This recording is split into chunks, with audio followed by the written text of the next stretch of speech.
आज सुबह का अनुभव किया आपने? ఈ రోజు ఉదయం పొందిన అనుభవాన్ని సాయంత్రానికి మరచిపోతారు. నిన్న పొందిన అనుభవం మీకు గుర్తుందా? లేదు కదా! అందుకే డైరీలో రాసి ఉంచుకోవడం ముఖ్యం. మనకు కలలు కూడా వస్తుంటాయి. ఒక్కొక్కసారి చాలా గాఢమైన కలలు కూడా వస్తూ ఉంటాయి. ఆనందం కలిగిస్తుంటాయి. అయితే ఉదయం నిద్రలేచిన తరువాత గుర్తు తెచ్చుకుందాం అని ఎంత ప్రయత్నించినా ఆ కల గుర్తుకు రాదు. మరచిపోతాం. ధ్యానంలో పొందే అనుభవం అంతకన్నా సూక్ష్మంగా ఉంటుంది. ఆ అనుభవాన్ని పట్టి ఉంచడం ముఖ్యం. ध्यान करने के बाद ध्यान तो खत्म हुआ, ధ్యానం लेकिन తర్వాత आंखें अभी भी बंद కనీసం हैं। 2-5 నిమిషాల పాటు At least కళ్ళు 2-3 మూసి minutes. ఉంచండి. కొంతమంది అణచిపెట్టి ఉంచిన స్ప్రింగులలాగా కూర్చుని ఉంటారు.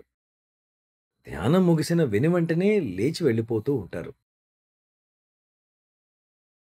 మాటలు మొదలుపెడతారు. గప్పాలు కొడుతుంటారు. అటువంటి వారు అసలు ధ్యానం ఎందుకు చేయాలి? ఒకవేళ ధ్యానం అయిన వెంటనే చురుకుగా ఇతర వ్యాపకాలలో నిమగ్నమయ్యామంటే ధ్యాన స్థితి నాశనమవుతుంది. एक साधारण उदाहरण के तौर से बताएं कि जो कंक्रीट हम लगाते हैं, సరళమైన ఉదాహరణ చెప్పాలంటే, మనం ఇంటికి కాంక్రీట్ వేసినప్పుడు దాన్ని తడిగా ఉంచాలి.